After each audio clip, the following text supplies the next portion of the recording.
नमस्कार, हिंदी क्लास में आपका स्वागत. കഴിഞ്ഞ ക്ലാസ്സിൽ നമ്മൾ അയാം കലാം കെ ബഹാനെ എന്ന് പറയുന്ന പാഠമാണ് പഠിച്ചത്. ഇന്ന് നമ്മൾ പഠിക്കുന്ന പുതിയൊരു പാഠമാണ് ചാർലി ചാപ്ലിൻ്റെ ജീവിതത്തെ ആസ്പദമാക്കിയുള്ള ഒരു ഭാഗമാണ് നമ്മൾ പഠിക്കുന്നത്. ചാർലി ചാപ്ലിൻ വളരെ പ്രസിദ്ധനായ ഒരു അഭിനേതാവാണ്.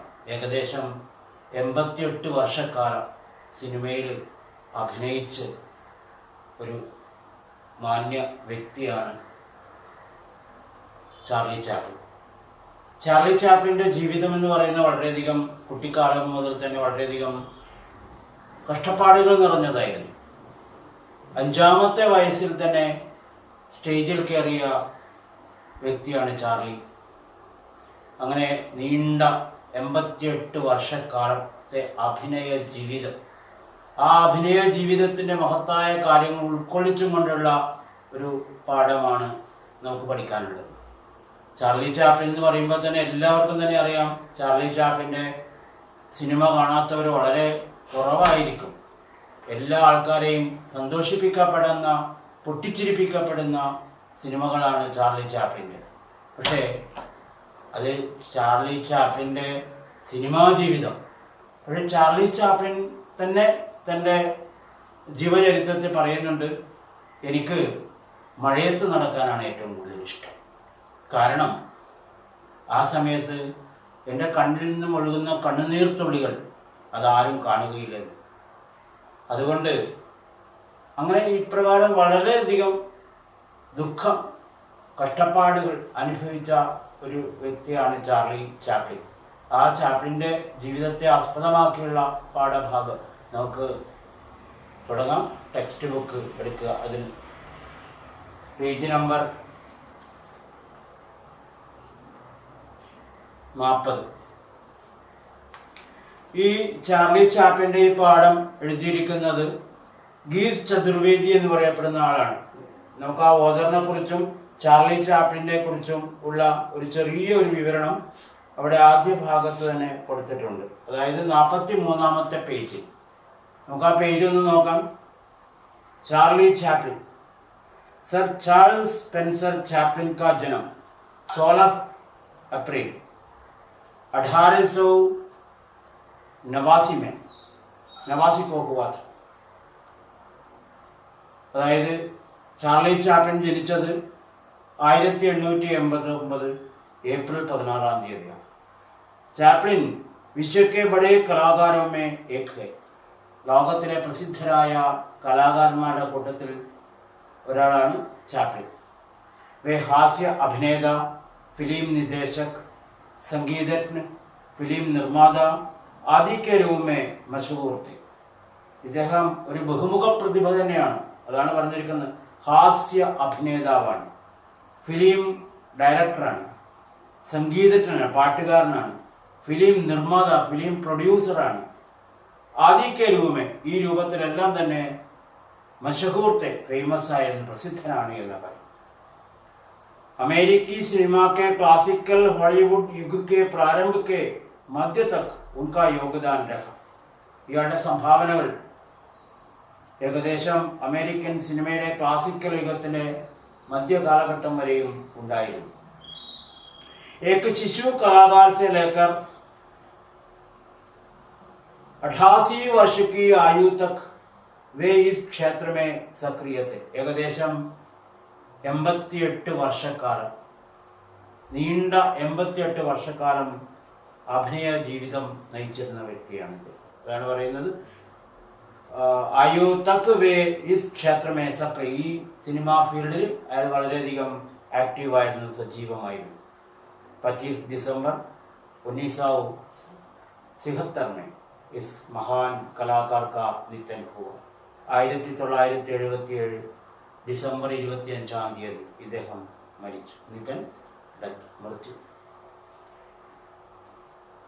उनकी modern times, the great dictator, the kid, city lights, the circus आदि कई फिल्में विश्व भर के लोग अध्ययन और मनोरंजन के लिए देखते അതൊക്കെ ആളുടെ പേരുകേട്ട സിനിമകളാണ്. അത് ആൾക്കാർ വളരെയധികം സന്തോഷത്തോടുകൂടി ആകാംക്ഷയോടും കൂടി ഇതെല്ലാം കണ്ടിട്ടുണ്ട്. നിങ്ങൾക്കും അവസരം കിട്ടുകയാണെങ്കിൽ നിങ്ങളൊക്കെ ഈ ചാപ്ലിൻ്റെ ഈ സിനിമയിൽ ഏതെങ്കിലും ഒരുപക്ഷെ നിങ്ങൾ ഈ സർക്കസ് എന്ന് പറയപ്പെടുന്ന സിനിമ ഒരുപക്ഷെ കണ്ടിട്ടുണ്ടായിരിക്കും. ഇല്ലെങ്കിൽ ഏതെങ്കിലും ഒരു സിനിമ കാണാൻ ശ്രമിക്കുക. അപ്പോൾ മനസ്സിലാവും ചാപ്ലിൻ്റെ അഭിനയ ജീവിതത്തെക്കുറിച്ച്. ഇത് ഈ പാഠം ട്രാൻസ്ലേറ്റ് ചെയ്തിരിക്കുന്ന ആളാണ് ഗീത് ചതുർവേദി. ആ ഗീത് ചതുർവേദിയെക്കുറിച്ചും ഉള്ള ഒരു ചെറിയൊരു വിവരണം. गीत चतुर्वेदी का जन्म 27 नवंबर 1976 को मुंबई में हुआ था. 1977 മുംബൈയിൽ നവംബർ 27-ാം തീയതിയാണ് ഗീത് ചതുർവേദി ജനിച്ചത്. आप कवि है, जीवनीकार भी है. ഇദ്ദേഹം കവിയാണ്, അതുപോലെ തന്നെ ഒരു ജീവചരിത്രം എഴുതുന്ന ആളും ആണ്. अब आप दैनिक भास्कर नोएडा के संपादकीय विभाग में कार्यरत है. ഇപ്പോൾ ഗീത് ചതുർവേദി ദൈനിക് ഭാസ്കർ എന്ന് പറയപ്പെടുന്ന ഹിന്ദിയിലെ ഒരു ന്യൂസ് പേപ്പറാണ്. വളരെ പ്രസിദ്ധമായ ഒരു പേപ്പറാണ്, ന്യൂസ് പേപ്പറാണ് ദൈനിക് ഭാസ്കർ, ദൈനിക് ജാഗരൺ, അങ്ങനെ തുടങ്ങിയ ഒരുപാട് പേപ്പറുകളൊക്കെ ഉണ്ട്. നമ്മുടെ ഇവിടെയൊക്കെ നവഭാരത് ടൈംസ് എന്ന് പറയപ്പെടുന്ന ഹിന്ദി പത്രം ആണ് കിട്ടാറുള്ളത്. ഇപ്പോൾ കുറെ കൂടി ഇപ്പോൾ ഇതൊക്കെ ബോംബെയിൽ നിന്നാണ് വന്നുകൊണ്ടിരുന്നത്. ഇപ്പം നമ്മുടെ ഇവിടെയൊക്കെ കേരളത്തിലൊക്കെ ഇപ്പം നമ്മുടെ എറണാകുളത്തൊക്കെ കിട്ടുന്നത് രാജസ്ഥാൻ പത്രിക എന്ന് പറയപ്പെടുന്ന ഹിന്ദി സമാചാര പത്രമാണ്. അത് കോയമ്പത്തൂരിൽ നിന്നാണ് അത് ഇറങ്ങുന്നത്. അപ്പോൾ നമുക്ക് നമ്മുടെ നാട്ടിൽ ഇപ്പോൾ ഈ ഹിന്ദി പത്രമൊക്കെ ലഭ്യമാണ്. ദൈനിക് ഭാസ്കറും നമുക്ക് ഇന്നത്തെ പേപ്പർ നാളെ അങ്ങനെ ഒരു ഇത് ഫ്ലൈറ്റിലാണ് വരുന്നത്, അതുകൊണ്ട് ഇടവിട്ട് ആ പേപ്പറും നമുക്ക് കിട്ടും. നോക്കാം നമുക്ക് എന്താണ് ചാർലി ചാപ്ലിനെ കുറിച്ച് പറയുന്നത് എന്ന പാഠഭാഗം. ഇതാണ് ആദ്യമേ തന്നെ പറഞ്ഞിരിക്കുന്ന കാര്യമാണ്. ഇതൊരു ജീവനിയാണ്. ഇപ്പോൾ ചാർലി സബ്സെ ബഡാ ഷോമാൻ കേസാ ലേഖ് എന്ന് ചോദിച്ചു കഴിഞ്ഞാൽ ജീവനി എന്നാണ് എഴുതേണ്ടത്. ഇതിൻ്റെ ജീവനികാർ ഗീത് ചതുർവേദിയാണ് അനുവാദം ചെയ്തിരിക്കുന്നത്. ഇത് നോക്കാം എന്താണ്. മുझे बारिश में चलना पसंद है, मेरे आंसू जो नहीं देख पाता है कोई. ഇതാണ് ചാപ്ലിൻ തന്നെ പറഞ്ഞിരിക്കുന്നത്. എന്താണ് മുझे बारिश में चलना पसंद, എനിക്ക് മഴക്കാലത്ത് നടക്കുന്നതാണ് ഏറ്റവും കൂടുതൽ ഇഷ്ടം. പസന്ത് എന്ന് പറഞ്ഞാൽ ഇഷ്ടം, ലൈക്ക്.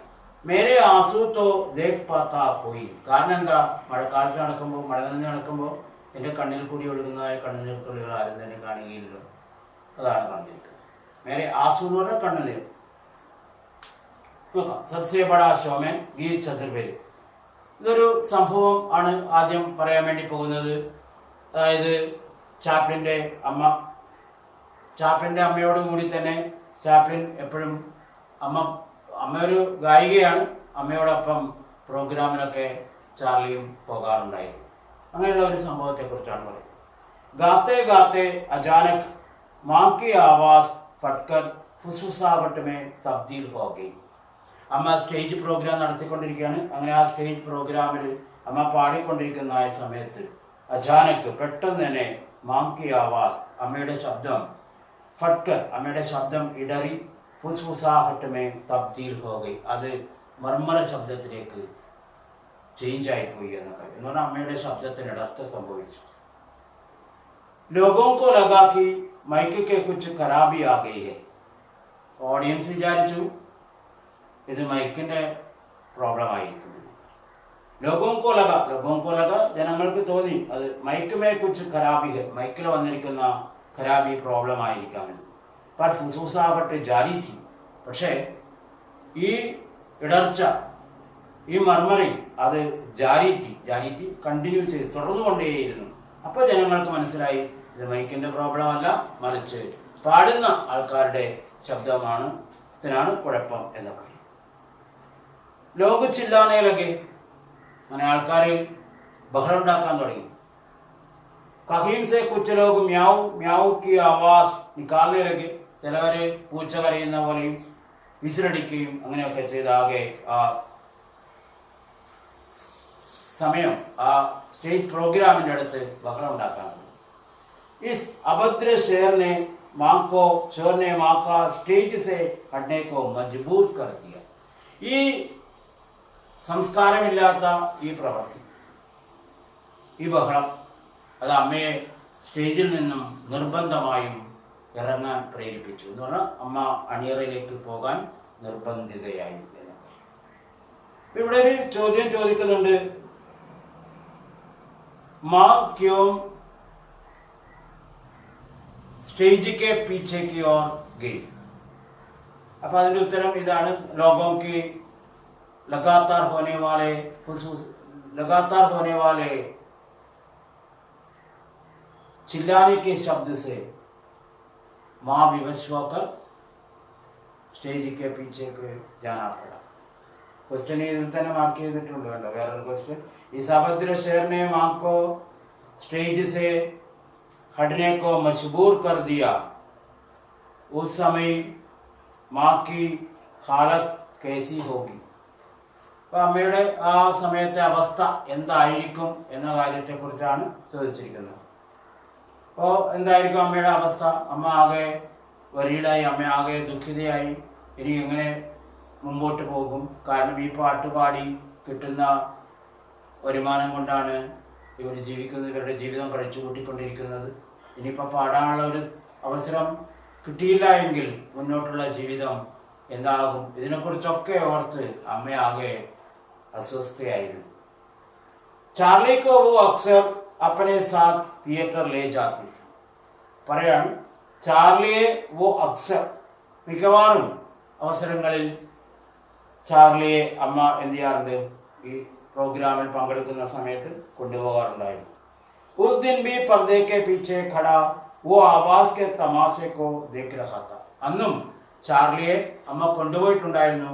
അങ്ങനെ ആ സ്റ്റേജിന്റെ പിറകിൽ നിന്നും ചാർലി അമ്മയുടെ ഈ ശബ്ദത്തിന്റെ ഇടർച്ചയും ആൾക്കാരുടെ ബഹളവുമെല്ലാം കണ്ടുകൊണ്ടിരിക്കുകയായിരുന്നു. മാ और मैनेजर में बहस होते देख वो वहां गया.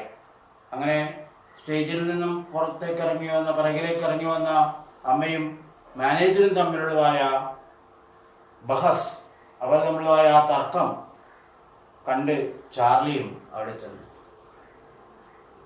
मैनेजर ने चार्ली को मां के कुछ दोस्तों के सामने अभिनय करते देखा था और वो उस स्टेज पर भेजने की जिद करने लगा. എന്തായിരുന്നു സംഭവം? ഈ ചാർലി, നേരത്തെ പറഞ്ഞല്ലോ ചാർലിയെ അമ്മ പ്രോഗ്രാമിൽ കൊണ്ടുപോകാറുണ്ട്.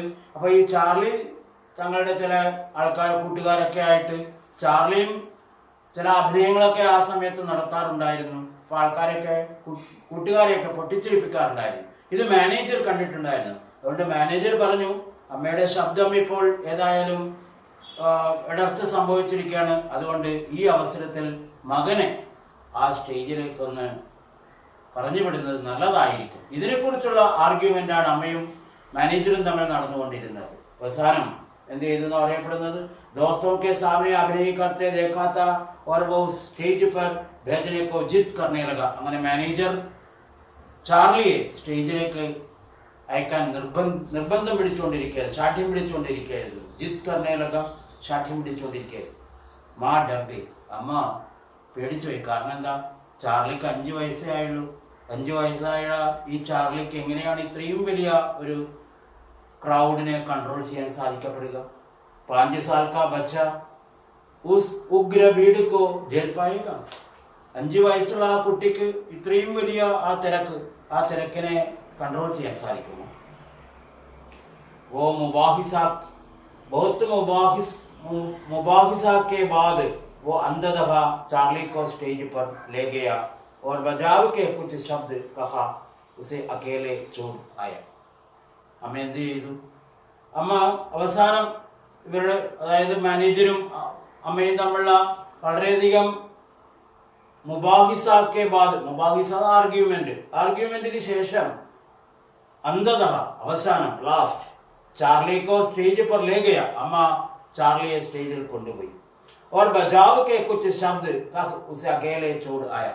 അങ്ങനെ ആ ജനങ്ങളെ കൺട്രോൾ ചെയ്യുന്നതിന് വേണ്ടി 2-3 ടിപ്സ് ഒക്കെ അമ്മ മോനെ പറഞ്ഞു കൊടുത്ത് അമ്മ മകനെ തനിച്ചാക്കി. 5 വയസ്സുള്ള ചാർലിയെ സ്റ്റേജിൽ തനിച്ചാക്കി അമ്മ അണിയറയിലേക്ക് പോകും. दुए के उड़ते हुए छल्लों के बीच चार्ली ने मशहूर गीत ജാക്ക് ജോൺസ് ഗാന शुरू किया. അങ്ങനെ ആ സ്റ്റേജ് പ്രോഗ്രാമിൽ ചാപ്ലിൻ ആ സമയത്ത് വളരെ ഫേമസ് ആയിരിക്കുന്ന ഒരു പാട്ട് ജാക്ക് ജോൺസ് എന്ന് പറയപ്പെടുന്ന ആ പാട്ട് चार्ली चैपलिन അവിടെ പാടി. कुछ देर तक ऑर्केस्ट्रा वाले उसकी आवाज में उस गाने की धुन तलाशते रहे और वो जैसे ही मिली गाना സച്ചിനെ ലഗ. അപ്പോൾ ഈ പാട്ട് പാടുന്ന അവിടെ മറ്റ് സ്റ്റേജ് ആൾക്കാരൊക്കെ ഉണ്ട്, പാട്ട് വായിക്കുന്ന ആൾക്കാർ. അവർക്കൊന്നും ഈ ചാർലി ഏത് പാട്ടാണ് പാടുന്നത് എന്ന കാര്യം ആദ്യം മനസ്സിലായില്ല. ഒരു 2 മിനിറ്റിനുള്ളിൽ അവർക്ക് ചാർലി പാടുന്ന പാട്ട് അവർക്ക് മനസ്സിലായി. ഉടൻ തന്നെ അതോടൊപ്പം തന്നെ അവരും തങ്ങളുടെ ഓർക്കസ്ട്ര പ്രവർത്തിക്കാൻ തുടങ്ങി. അങ്ങനെ ആ പാട്ട് എന്ത് ചെയ്തെന്ന് പറയപ്പെടുന്നത് ഗാനയ്ക്ക് ധുൻ തലാസ്തേ രഹേ. ആ ഓർക്കസ്ട്രക്കാര് ഈ പാട്ടിന്റെ ട്യൂൺ, അതിന്റെ ടോൺ എന്താണ് എന്ന് ധുന്ന ടോൺ അന്വേഷിച്ചുകൊണ്ടേയിരുന്നു. അവസാനം അവർക്ക് കണ്ടെത്തി. ഓ ജയ്സേഗി മിലി, അതവർക്ക് മനസ്സിലായി കഴിഞ്ഞപ്പോൾ ഗാന സച്ചിനേലക, പാട്ട് കുറെ കൂടി ഇമ്പമുള്ളതായി തീർന്നു എന്നൊക്കെ എന്ന് പറഞ്ഞാൽ ആ വാദ്യ വൃന്ദങ്ങളോടൊക്കെ ആ പാട്ട് കേട്ട് കഴിഞ്ഞപ്പോൾ അത് വളരെയധികം പാട്ട് വളരെ ഹൃദ്യമായി ജനങ്ങളെല്ലാം ഒരുപോലെ ആ പാട്ട് ആസ്വദിച്ചു. അതാണ് ഗാന അഭി ആദാ ഹി ഹുവാ താ കി സ്റ്റേജ് पर पैसों की बौछार शुरू हो गई. നമുക്ക് 5 വയസ്സുള്ള കുട്ടിയാണ് ഇത്ര മനോഹരമായ ആ പാട്ട് പാടിക്കഴിഞ്ഞപ്പോൾ, ഓർക്കസ്ട്രയോടൊക്കെ പാട്ട് പാടിക്കഴിഞ്ഞ പാട്ട് പകുതി മാത്രമേ ആയിട്ടുള്ളൂ. അപ്പോഴേക്കും ആൾക്കാർ സന്തോഷം കൊണ്ട് സ്റ്റേജിലേക്ക് പൈസ വാരി എറിയാൻ തുടങ്ങി. അതാണ് സ്റ്റേജ് पर पैसों की बौछार शुरू हो गई. ആ സ്റ്റേജിൽ പൈസ ബൗച്ചാർ എന്നാണ് ഷവർ, പൈസ ഇങ്ങനെ വാരി എറിയാൻ തുടങ്ങി എന്ന കാര്യം. चार्ली ने गाना रोक दिया और घोषणा की पहले मैं ये पैसे बटोरूंगा और उसके बाद ही गाऊंगा. അപ്പോൾ ചാർലി പറഞ്ഞു, ഇങ്ങനെ പൈസ ഒരുപാട് സ്റ്റേജിലേക്ക് ഒരുപാട് പൈസകൾ വാരി എറിഞ്ഞിരിക്കുകയാണ്. അങ്ങനെ ചാർലി പറഞ്ഞു, ഞാൻ ഈ പൈസ ആദ്യം എന്ത് ചെയ്യട്ടെ, ഒന്ന് കളക്ട് ചെയ്യട്ടെ, ഒന്ന് എടുക്കട്ടെ, ശേഖരിക്കട്ടെ, അതിനുശേഷം പാട്ട് ഞാൻ എന്ത് ചെയ്യാം, കണ്ടിന്യൂ ചെയ്യാം എന്ന് ചാർലി പറഞ്ഞു. गाना रोक दिया और घोषणा की पहले मैं ये पैसे बटोरूंगा और उसके बाद ही गाऊंगा. ബട്ടോർണ ശേഖരിക്കുക, കളക്ട് ചെയ്യുക. ഘോഷണാക്കി അനൗൺസ് ചെയ്തു, വിളിച്ചു പറഞ്ഞു, അനൗൺസ് ചെയ്തു എന്താണ്, ആദ്യം ഞാൻ ഈ പൈസ ശേഖരിക്കട്ടെ, അതിനുശേഷമാകാം പാട്ട് തുടരുന്നത്. ഇസ് ബാത്തിനെ ഹോൾ കോ ഹസീകർ മേ തബ്ദീൽ കർ ദിയ. ചാർലിയുടെ ഈ ചെറിയ കുട്ടിയാണ് ആ കൊഞ്ചിക്കൊഴിഞ്ഞുള്ള ആ വാക്ക് കേട്ടപ്പോൾ ആ ഹോളാകെ തന്നെ എന്ത് ചെയ്തു, ഹോളാകെ തന്നെ സന്തോഷം കൊണ്ട് ചിരിച്ചു. അതാണ് പറയുന്നത്, ആ ഹോൾ ഹസീ ഘർ മേ തബ്ദീൽ കർ ദിയ. ആ ഹോള് ഒരു സന്തോഷത്തിന്റെ ഹോളായി ചേഞ്ച് ആയി തീർന്നു. നേരത്തെ ആൾക്കാരൊക്കെ ആകെ ടെൻഷൻ പിടിച്ചാകെ മൂഡൌട്ടായിരുന്നു. ആ ഹോളാണിപ്പോൾ സന്തോഷത്തിലേക്ക് ആ ഹോളിലെ അവസ്ഥ ചേഞ്ച് ആയത് എന്നൊക്കെ. तब तक मैनेजर एक रुमाल लेकर आया और पैसा बटोरने लगा. അപ്പോൾ ചാർലി പാട്ട് നിർത്തി പൈസ കളക്ട് ചെയ്തുകൊണ്ടിരിക്കുകയാണ്. ചാർലി പറയുന്ന കാര്യമൊക്കെ മാനേജറും കേട്ടിട്ടുണ്ടായിരുന്നു. മാനേജർ വേഗം തന്നെ വന്നു. മാനേജർ ഒരു ടവൽ എടുത്ത് വന്ന് എന്ത് ചെയ്തു, ആ സ്റ്റേജിൽ വീണ പൈസയൊക്കെ കളക്ട് ചെയ്യാൻ തുടങ്ങി, ശേഖരിക്കാൻ തുടങ്ങി.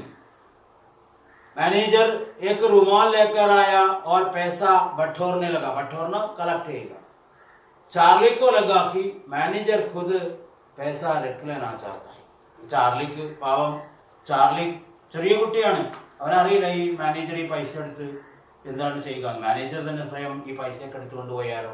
അതാണ് ചാർലിക്കോ ലഗ, ചാർലിക്ക് തോന്നി മാനേജർ ഖുദ് പൈസ रख लेना चाहता, ഈ പൈസ മുഴുവനും മാനേജർ എടുത്തുകൊണ്ട് പോകാനാണ് ആഗ്രഹിക്കുന്നത്. उसने एक बात शिकायती लहजे में दर्शकों से ही कह दी. അവൻ പാട്ടിന്റെ ആ ഒരു ട്യൂണിൽ ഒരു പരാതിയുടെ രൂപത്തിൽ ഓഡിയൻസിനോട് ഇത് പറയുക തന്നെ ചെയ്തു എന്ന കാര്യം. അതാണ് ഉസ്നേക്ക് ശിക്കായത്തി പരാതി, ഒരു പരാതി പറയുന്ന ലഹജ് എന്ന് പറഞ്ഞാൽ ടോൺ, ആ ട്യൂണിൽ എന്ത് ചെയ്തു, ദർശകോൻസേക്ക് ചെയ്ത്, ആ ദർശക ഓഡിയൻസിനോട് പറഞ്ഞു, ഒരു പരാതി പറയുന്നുണ്ട്, മാനേജർ പൈസയെല്ലാം എടുത്തുകൊണ്ട് പോകുന്നു. ഹസി തബ് ഓർ ബി ബഡ്ഗൈ. ഈ ചാർലിയുടെ ഈ വാക്ക് കേട്ട് കഴിഞ്ഞപ്പോൾ നേരത്തെ ചിരിച്ചുകൊണ്ടിരുന്ന ഹാളിലെ ചിരി കുറെ കൂടി ഉച്ചത്തിലായി. ജബ് रुमाल की पोटली में पैसा बांध बैक स्टेज की ओर जाते मैनेजर के पीछे चार्ली व्याकुलता से लग गया. അങ്ങനെ മാനേജർ ഈ സ്റ്റേജിലെ പൈസയെല്ലാം എടുത്ത് ടവലിൽ പൊതിഞ്ഞ് സ്റ്റേജിന്റെ ബാക്കിലേക്ക് പോയി. മാനേജറുടെ പിന്നാലെ തന്നെ ചാർലിയും എന്ത് ചെയ്തു, വളരെ വെറീഡായിട്ട് മാനേജറെ പിന്തുടർന്നു. ഈ കാര്യം അറിയുന്നുണ്ട്, ഈ പൈസ ചാർലി പാട്ട് പാടി കിട്ടിയിരിക്കുന്ന ഈ പൈസ മാനേജർ എടുത്തുകൊണ്ട് പോവുകയാണോ അതോ തന്റെ അമ്മയെ ഏൽപ്പിക്കുകയാണോ, ഇത് അറിയുന്നതിന് വേണ്ടിയാണ് ചാർലി മാനേജറുടെ പിന്നാലെ പോയത്. जब तक मैनेजर ने वो पोटली माँ के हवाला में नहीं की वो नहीं लौटा. അങ്ങനെ ആ പൈസ എന്ത് ചെയ്തെന്ന് അറിയപ്പെടുന്നത് ചാർലി തൻ്റെ അമ്മയുടെ കയ്യിൽ ഏൽപ്പിക്കപ്പെടുന്നത് വരെയും എന്താണ് ചാർലി അവിടെ നിന്നും തൻ്റെ അമ്മയുടെ കയ്യിലേക്ക് ഹാൻഡ് ഓവർ ചെയ്യുന്നവരെയും ചാർലി ആ ബാക്ക് സ്റ്റേജിൽ തന്നെയാണ് നിന്നത് എന്ന കാര്യത്തെക്കുറിച്ച്. അതാണ് वो पोटली मैनेजर ने वो पोटली पैकेट पैसे बंडल हवाले नहीं की, माँ के हवाले नहीं की. हवाला करना टू चेंज, अम्मेड़े कस्टडी एल्पिക്കുന്ന टू हैंड ओवर. हवाला करने के माँ के हवाले नहीं की, हवाला टू हैंड ओवर नहीं की वो नहीं लौटा. അമ്മയെ ഏൽപ്പിക്കുന്നതിന് ശേഷമാണ്, അമ്മയെ ഏൽപ്പിച്ചതിന് ശേഷം മാനേജർ പൈസ അമ്മയെ ഏൽപ്പിച്ചതിന് ശേഷം മാത്രമാണ് ചാർലി സ്റ്റേജിലേക്ക് വന്നത്.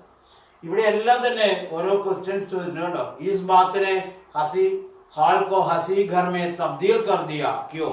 ഏത് ഈ കാര്യം ഹാളിലെ മുഴുവനും ഒരു ചിരിയുടെ ഹാളാക്കി മാറ്റി, ക്യോ എന്തുകൊണ്ട്, അങ്ങനെ ഒരു ചോദ്യം. ആ ചോദ്യം ചോദിച്ചാൽ അപ്പോൾ അതിന്റെ ആൻസർ എന്തായിരിക്കണം? ആൻസർ ഇപ്രകാരമാണ് നമ്മൾ എഴുതുക. അതായത് ചാർലി സ്റ്റേज पर गीत गाने लगा, लोग खुश होकर पैसा फेंकने लगे और चार्ली वो पैसा इकट्ठा करने लगे. साथ ही मैनेजर भी वहाँ पैसा इकट्ठा करने के लिए आया और चार्ली ने शिकायत भरी स्वर में कहने लगा, ये मैनेजर ये पैसा सारे हड़प लेंगे. यही सुनकर അതായത് ചാർലി പാട്ട് പാടിക്കൊണ്ടിരിക്കുന്ന ആ സമയത്ത് ആൾക്കാർ സന്തോഷത്തോടും കൂടി സ്റ്റേജിലേക്ക് പൈസയൊക്കെ വാരി എറിയാൻ തുടങ്ങി. ഈ പൈസയെല്ലാം പെറുക്കിയെടുത്തതിന് ശേഷം പാട്ട് തുടരാം എന്ന് ചാർലി പറഞ്ഞ് പൈസ കളക്ട് ചെയ്യാൻ തുടങ്ങി. ഈ സമയത്ത് മാനേജറും വന്ന് പൈസ കളക്ട് ചെയ്യാൻ. അപ്പോൾ ചാർലി പറയാൻ ഈ മാനേജർ ഈ പൈസ മുഴുവനും എടുത്തുകൊണ്ടുപോവുകയാണ് എന്ന് പരാതി പറയുന്ന രൂപത്തിൽ ഓഡിയൻസിനോട് പറഞ്ഞു കഴിഞ്ഞപ്പോൾ ഓഡിയൻസ് കൂടുതൽ ഉച്ചത്തിൽ പൊട്ടിച്ചിരിക്കാൻ തുടങ്ങി. ചാർലി ने जनता उसमें गुदगुदी फैला दी थी.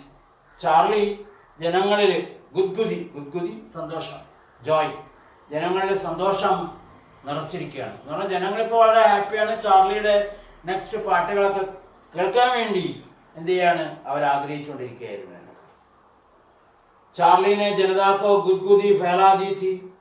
उसके बाद उसने दर्शकों से बातचीत की. അങ്ങനെ പാട്ട് പാടിക്കഴിഞ്ഞു. അതിനുശേഷം ചാർലി ജനങ്ങളുമായി ഓഡിയൻസുമായി ആശയവിനിമയം നടത്തി. ദർശകോं से बातचीत की, ആ ഓഡിയൻസിനോടൊക്കെ സംസാരിച്ചു.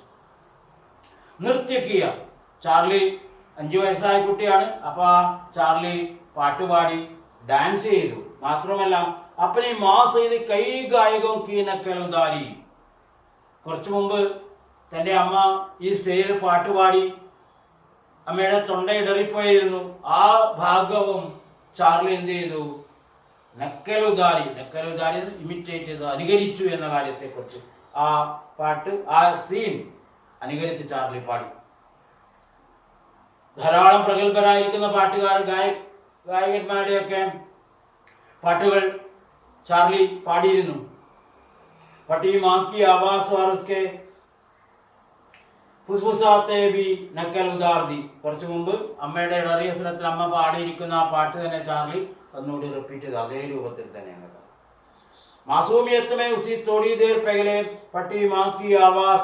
മാസൂമിയത്ത് നിഷ്കളങ്കത. ചാർലിക്ക് ഇതൊന്നും, ചാർലി ഒരു നിഷ്കളങ്കപൂർവമായിട്ടാണ് എന്ന് പറഞ്ഞാൽ അമ്മ വളരെ ദുഃഖിതയാണ്, ആ കാര്യമല്ല, ഒരു നിഷ്കളങ്കമായ രൂപത്തിൽ ചാർലി അമ്മയ്ക്കുണ്ടായിരിക്കുന്ന ആ അവസ്ഥ ഇവിടെ ഒന്ന് അനുകരിച്ച് കാണിച്ചു എന്ന കാര്യത്തെക്കുറിച്ച്. और थोड़ी देर पहले फटी माँ की आवाज में उसके फुसफुसाने का भी नकल उतार दी. लोगों में ठहाकुम की हिस्सेदारी हुई और स्टेज पर जमकर पैसा बरसे. ലോകം കെ ടഹാക്കും കി ഹിസ്സേദാർ ഹുയി. ജനങ്ങൾ, ആൾക്കാർ എന്ത് ചെയ്യാൻ തുടങ്ങി എന്ന് അറിയപ്പെടുന്നത് വളരെ ഒച്ചത്തിൽ പൊട്ടിച്ചിരിച്ചു എന്ന കാര്യം. ടഹാക്ക വയലന്റ് ലാഫ് എന്നർത്ഥം. വളരെ ഒച്ചത്തിൽ അവർ പൊട്ടിച്ചിരിച്ചു. ആ പൊട്ടിച്ചിരി കൊണ്ട് ആ ഹാള് മുഴുവനും മുഴങ്ങി എന്ന കാര്യം. പട്ടേമ ലോകം കി ടഹാക്കും കി ഹിസ്സേദാരി ഹുയി. ഹിസ്സേദാരി പങ്കാളികളായി തീർന്നു എന്ന കാര്യം. ആ ഹാള് മുഴുവനും പൊട്ടിച്ചിരി കൊണ്ട് നിറഞ്ഞു. और സ്റ്റേജ് पर जमकर पैसा बरसे. ആൾക്കാര് മുഴുവൻ ആൾക്കാരും സ്റ്റേജിലേക്ക് പൈസ വാരിയെറിയാൻ തുടങ്ങി എന്ന കാര്യത്തെക്കുറിച്ച്. അന്തിമേ മാ, അവസാനം ചാർലിയുടെ അമ്മ പാട്ടുപാടി, ചാർലി പാട്ടുപാടിക്കൊണ്ടിരിക്കുന്ന ചാർലിയെ വിളിച്ചു കൊണ്ടുപോകാൻ വേണ്ടി അമ്മ സ്റ്റേജിലേക്ക് വന്നു. अंत में माँ जब उसे लेने आई तो दर्शकों ने देर तक खड़े होकर താലിയാം ബജായി. ജനങ്ങളെല്ലാം എല്ലാവരും ഒന്നടങ്കം എഴുന്നേറ്റ് നിന്ന് താലിയാം ബജായി കൈയടിച്ച് ചാർലിയെ പ്രോത്സാഹിപ്പിച്ചു. ചാർലിയുടെ അമ്മയോട് ആദരവ് കാണിച്ചു. ഇവിടെ ഒരു പ്രധാന കാര്യം ഓർക്കുക.